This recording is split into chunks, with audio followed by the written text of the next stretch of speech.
Prevention is the key to a healthy life. That's why Gunderson Health encourages you to learn about vaccines and how they can help you and your loved ones stay healthy. Vaccines protect against preventable diseases and viruses by boosting your body's defenses. Visit GundersonHealthVax.com to learn more. We chatted with local longtime musician Joe Cody. We talk about his earliest memories of music, getting into guitar, his variety of bands, playing with Jackie Cody, the writing process, and where people can find out more. You can find more conversations, food reviews, live music, weekend picks, and events on our website, lacrosselocal.com. I'm Amy. And I'm Brent. And this is Lacrosse Local. My name is Joe Cody. I was born in Crawford County in Wisconsin, rural farm kid. My mother was a singer, had sang with some bands, and she was probably my first influence. I distinctly remember Elvis coming on the Ed Sullivan Show. That blew my mind. I think I was 6 or 7 years old. Fell in love with Elvis, first of all. Always had music going on in the house, on the radio, and then as I progressed, I happened to, the Beatles happened to break out just when I was hitting puberty. So I fell in love, I was 12, 13, and we immediately dove into everything the Beatles did. And I didn't get a chance to have much musical training. So my career kind of started with on the baseball team. I was not a good player, but I sang in the bus. At one point, our school was having a big lyceum. Guy I barely knew was up there playing guitar, and the baseball team thought it would be really funny to get me up and sing with them, unrehearsed in front of the entire school. So being kind of a ham, I did it. I got up and I sang House of the Rising Sun with this guy. And the next day I was in a band. Been there ever since. Did it correlate? Like, when did the instrument come about? Like, when did that start? Did that correlate around that same time? A while later. Yeah, no, I started as a singer.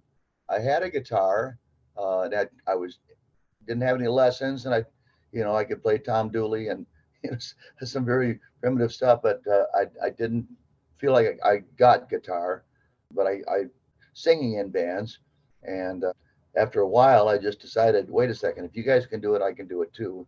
We would literally, I'd sit in the back of the van on the way home from gigs, and my one guitar player would tell me about the circle of fifths and about positioning of fingers. And so slowly but surely, I started working at it. So it was about 3 years after I was singing in bands that I finally got to the point where I felt comfortable to try it. I'm still just a rhythm player. I'm not a lead player, but I back myself up. I guess that's the important thing.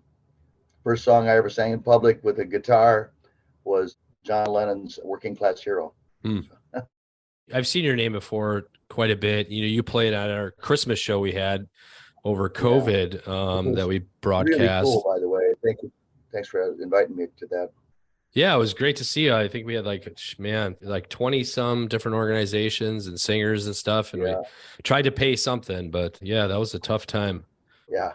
Being from the area, I've seen your name around everywhere in terms of always playing on a weekly basis. Was there some kind of progression of bands that you were involved in, or have you always been more of a solo cat?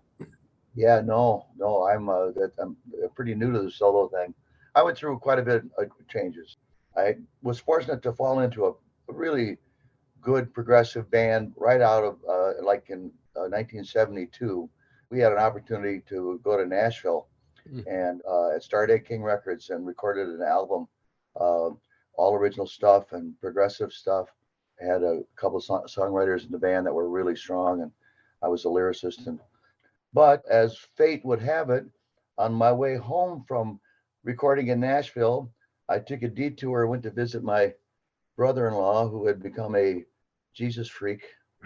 And so I went through a conversion there, and I left the band within a few months and moved to Michigan. And that's when I really started playing guitar, because I was just kind of out there by myself. And then I would, do it with other people. And I was always showing other people what I knew. And pretty soon I had a gospel band for like 15 years and Wow. did a variety of recordings with them. And so that's kind of took me through the 80s, 70s and 80s. And then towards the end of the 80s, I went through another transition, kind of went through a divorce and didn't really have the support of the church that I needed, I guess, and fell in with a guy named John Bernadotte.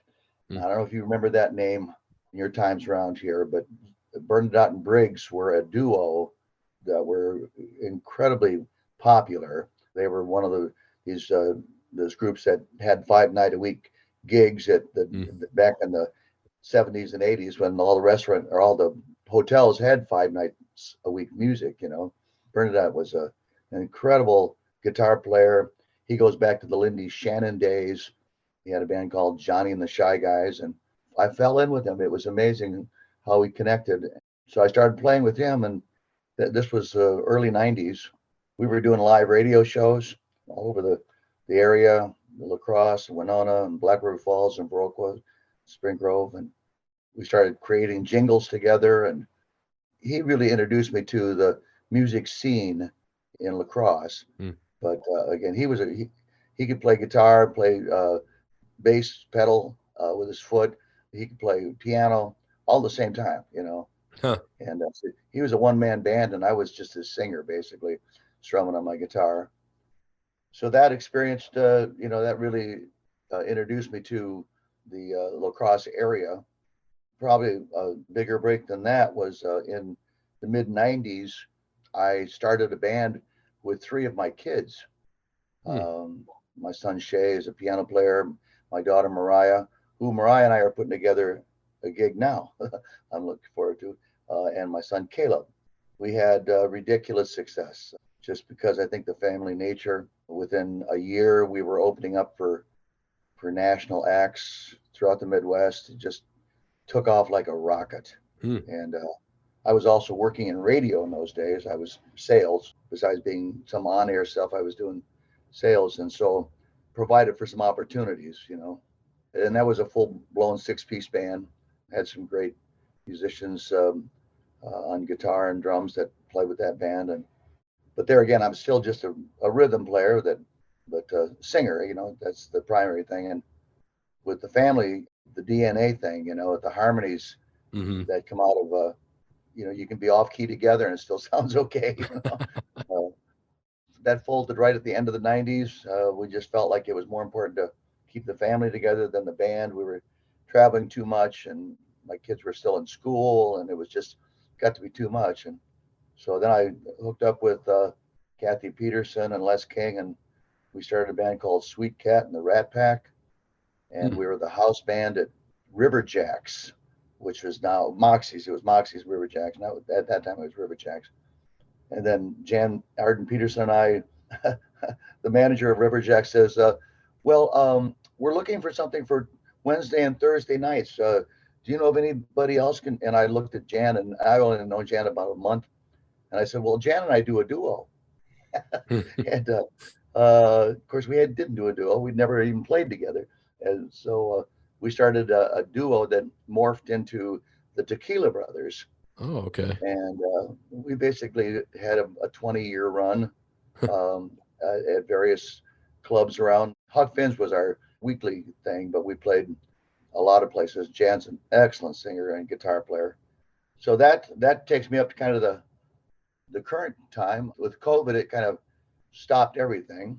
So I started doing things online, mainly because I do also do a lot of nursing homes, senior homes. I got a real passion for that. My father had Alzheimer's, and I really have a passion for that. So I was just doing online stuff with my guitar, and my friend Jan just wasn't ready to come out and play yet. So I started doing solo stuff. So I've been doing that for the last 3 years, a lot, and now getting my wife Jackie to sing with me as well is a treat. So the whole story there. So kind of bringing it back to the family sort of vibe to it in some ways. Yeah, yeah.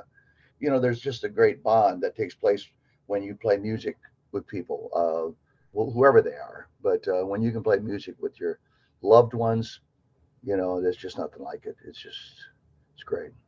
So can you talk about the project that you're doing with Mariah?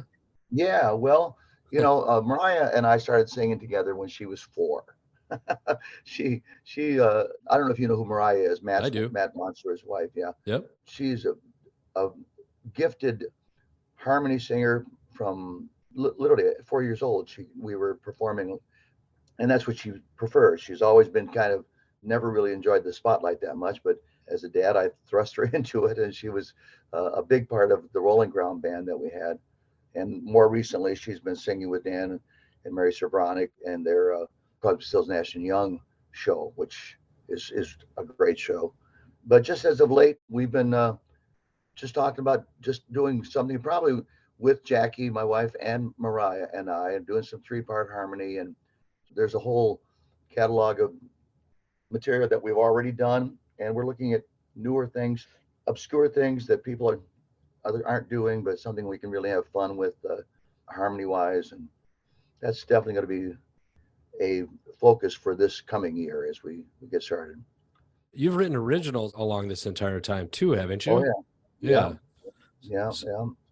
Do you have quite a few albums out? It's like I've seen you so much around, but I don't know that much about you. Yeah, no, I unfortunately I don't have a lot of recorded material out, and I kind of regret that. One of the bands I had for a brief time was with Michael von Muchow. Mm-hmm. If you know who that is. I remember every band you've named. That's why I was just kind of wondering about the music. Yeah, well, we had intentions to do a recording with, because Mike he's a Grammy guy. He worked with Bill Miller. He's got a studio, and we were playing with Ricky Wheat and Les King, and he and we called that band the Junkyard Saints. We had every intention of recording with that band, and I've done some demo stuff with him, but the long and short of it is that, I haven't got a real recording out there, not since my gospel days. I did a couple recordings back in the 80s, but I just haven't found my way back into it. And I know the clock is ticking, and I got some stuff I'd like to get out there. So hopefully that'll be something for this year as well. Even during COVID too, just taking note of you during that time, it just seems like you're such a working musician that you maybe just don't have the time. And that's, it does take time to really put down a good recording. And I've got great friends who do great recording work. And of course, anything about what Matt has done on his own recordings. And I know the people. It's just a matter of getting out of my own way and getting it organized to do it. I'm a worker bee when it comes to playing. I want to get out there. I want to be in front of people.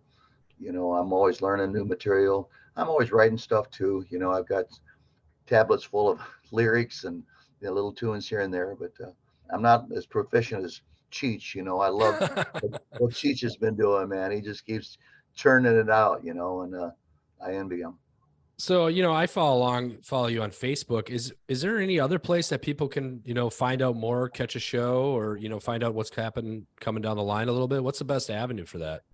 Yeah. I've kind of just been stuck with Facebook. I'm trying to work with some of the TV19. A gal's been putting my stuff on their events board, I guess you'd call it. But primarily I've used Facebook for better, for worse, because I know there's so many different ways of getting the message out. I used to do it through the Tribune, and like the Tribune has gone through some changes, and it's not very easy to get any kind of information in there now. So I'm looking for ways to try and get out, because I'm, my summer months are just insane. There is one, anytime, and this is for all artists entertainment, we do a thing called the picks every Thursday. So we write an article about what we're excited for the following week. So all you have to do on the Facebook event is just add Lacrosse Local as a co-host on Facebook, and it'll be on there. We'll promote it through that way too. So check that out. Awesome. Anybody else can do that too. Arts and entertainment stuff.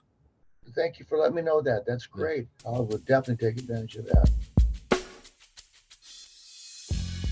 Lacrosse Local Podcast is a production of River Travel Media. Do you have an interview idea you'd like to share with us? Message us on Facebook at Lacrosse Local.